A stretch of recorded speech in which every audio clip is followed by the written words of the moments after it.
Brought to you by Baby Lock, for the love of sewing. Sulky Threads. Express yourself with Sulky and create with confidence. Our exclusive fabric partners. Be sure to look for their newest lines of fabric. I'm Jean Dudley with Quiltmaker magazine. Welcome to Quiltmaker's Block Network. Today we have special guest Eric Drexler, National Educator for Sulky of America. Eric, why don't you tell us what you're going to be showing today? We're going to be embellishing your block with some Zen Doodling. Lots of fun. Can't wait to see that. So we're going to use Window Box, a block designed by Felicity Miller. It's block number 389, found in Quiltmaker's 100 Blocks, Volume 4.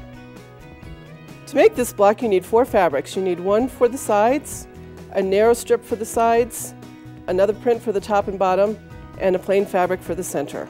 The cutting dimensions can be found on your screen. If you'd like to write these down, you can pause the video. To make the block, you're going to sew the top and the bottom to the center. You're going to sew the narrow strips to the 2 sides, and then you're going to sew all 3 units together. And here's the finished block. You'll see with this nice solid color in the center, it's perfect for the embellishment that Eric is going to show us next. We have a blank slate in the center now that we are ready for embellishing. Now, I used to draw all my drawings directly on the material, but that was a one-of-a-kind. Once I sewed over it, we had nothing to go by and no copy if I wanted to make another one. So how I got this copy onto this piece of material, this is a wash-away material. So some of my designs that I've drawn, they are actually very intricate and very unique. So I want to make sure I copy this, and it's on paper so I can run it through my copy machine. So let me show you how that process is actually created on the design board. As you can see, I've drawn some line drawings that are going to be really good size for that center block. The other nice thing about drawing it on paper first is I can create this image in one size and actually enlarge or reduce the design. This original design is enlarged 125%, so it's a little bit larger to fit inside that block. Once I have that drawing done, and I've done all my little Zen doodling on the inside of here, I simply take this piece of paper and run it through the printer, or copy it and scan it into my computer so that I can alter it or change the size of it. I've also saved it permanently so I can make more of these designs later. Okay, now that we have our image drawn onto a piece of paper, I actually take this sticky Fabri-Solvy, and this has a release sheet on the back. Normally Fabri-Solvy is very lightweight and pliable and kind of has a wave to it, so that would not go through the printer well. This has the release sheet on the back of it. It gives it rigidity while it's going through the printer. This is the design that came out of the printer. I do recommend using the low ink setting or a draft setting because this will actually create a very dark image on here, and we don't want that printer ink getting over onto our materials. So after you run it through the printer, we simply take the design, and I usually score the back of this with a pair of scissors and just score across there lightly, and then this will bend very easily and bend back away. So your release sheet comes off, and this piece will actually stick right onto the block. But because this takes a little bit to dissolve, I don't want to spend a lot of time swishing this in water. I'm going to dip this in here, and we'll come back to this later and I'll show you how that's really dissolved away in water. So now we have our design, and I usually create several designs on there so I can use up that paper efficiently and not waste a lot of it. So I'll print 5 or 6 different designs on there. Again, I usually just score the back part of this so that you can get a good feel of that paper on the back. And just simply peel that off. It's got a little tacky residue on the back that will hold it on there. Now that all washes out with water when you get finished. So I just press that down. Now we have our image on there. I've always found that having a pattern on the design makes it a much nicer, neater design when you get finished, and a design that washes away is absolutely awesome because we don't have the design on the material when we finish. Okay, so now I'm just bringing this back over so you can see that this is totally just dissolved off of the stick. Very safe on all your plumbing and septics and all that sort of stuff. It just dissolves into nothing, and all the ink dissolves away too. You can see that's kind of falling apart now. Okay, now you can see this is the same block design that we have here, and obviously a different pattern that I have on here, but had to start some work so I didn't sew all day on the show.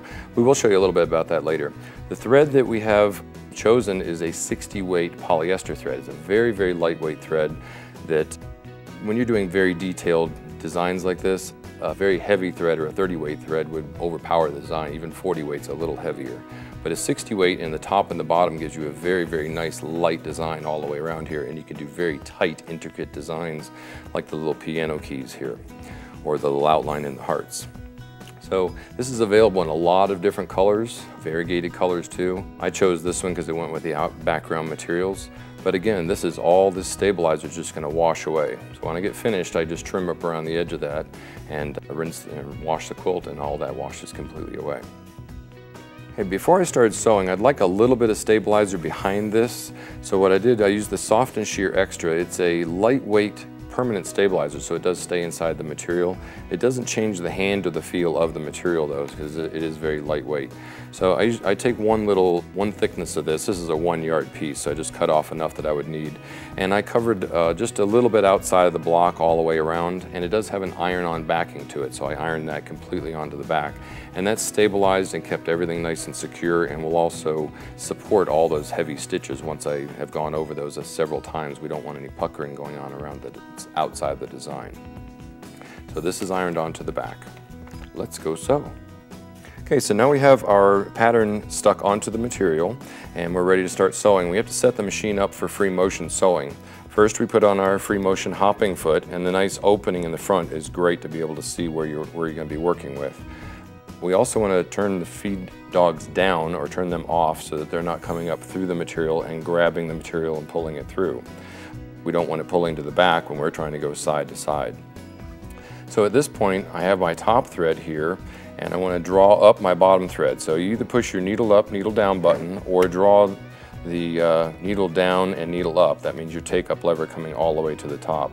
We're going to pull this thread, and that is our bottom thread. We're going to get that up and out of the way. I like to do this because I don't want my bobbin thread being caught up in all of my stitches down below and seeing a trail of thread running through there.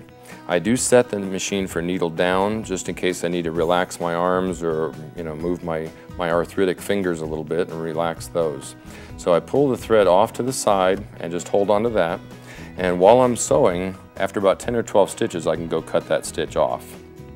Lower the presser foot. Hey, it's a smarter machine than I am. We call that a love pat because if you don't love pat your machine, it doesn't love you back. If you do free motion sewing with that presser foot up, it will not like you very much. So after about 10 or 12 stitches, the needle stops down. I'll go back here and just trim that thread off so that's not going to get caught up in any more of my stitching. Now on these thicker rows like this, I've already gone over this twice. I might go over that 3 times just to make sure that's all filled in. Then I can go down to my next row and follow this design all the way around. So you can see here, I'm going to have to go over this line a couple times. So just try to get as close as you can side by side. This is a little triangle up here, so I fill that part of it in. Notice I'm not going at rocket speed. You have very little control when you go very fast with your machine. You want to go nice and slow and keep this steady as you're sewing. Try not to stay in one place very long. You don't want to stop and just fill in right here. You want to flow up, across.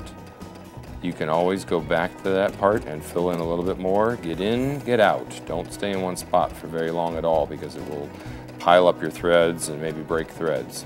But you can see how fine this thread is. I can keep going over one spot several times and it really doesn't look very, very thick, where a lighter weight or a thicker thread would do that. Now this design, I'm going to go ahead and go around this twice. Now don't worry that you're not hitting exactly on that line, because the line's going to go away. We don't have to worry about being very, very precise. So I'll go around that several times and just keep continuing around the entire pattern. But you can see over on the side, these are very, very intricate patterns here. It takes a little bit more time and a little bit more patience, but you can do it, just a little bit of practice. Okay, you can see I've created a wall hanging out of this. You can do a quilt, but for this small area that we have, I wanted to make a wall hanging for you. We have 4 different designs on here. Remember I told you about the printer setting, the draft setting, or a low ink setting. You don't put so much ink on there. I wanted to show you one of the mistakes that I made. Because I made these really dark so the camera would pick it up, I actually transferred some of the ink from my printer onto the material. So you do have to be careful with that. But again, I was doing this for the camera, so it got a little bit, my printer ink was too dark on there.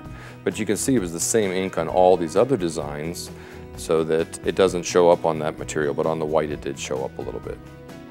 I'll show you some other things that we did with some black and white also. This was my initial that I drew out, and you want to section out certain pieces where you're going to do a little Zen doodling inside of this area. And I call it Zen because it is very, very relaxing. You almost get into a meditative state when you're doing this. So it's a lot of fun, very relaxing, and very rewarding when you get finished. But divide out your sections so that you can do a different type of doodle inside of each one of those sections. So this is just absolutely gorgeous with just a black and white. This is another black and white design that I did, and this was not done, this was drawn directly on the material and stitched over with a pen that goes away. This is a one-of-a-kind drawing though. If I wanted to remake this, I would have to draw it directly on the fabric all over again, or do it on paper and then print it out on the sticky Fabri-Solvi. But you can see again how very, very fine and detailed some of these are. Sometimes you just want to have one line running across it and have a very fine line. If you want it a little thicker, you just go over the line a couple times, or 3 or 4 or 5 times if you want a very thick line. This is all filled in on this side, these are all filled in on this side. So you can see how unique this is. And it looks beautiful, top and bottom. It's almost hard to tell which one is which. It really does look very pretty. So I use 60 weight in the top and the bobbin. The poly light works absolutely wonderful for this. Thanks so much, Eric. That was fascinating. Thanks, June. I hope you get a chance to try it sometime. It's really very meditative. I can't wait to give it a try myself.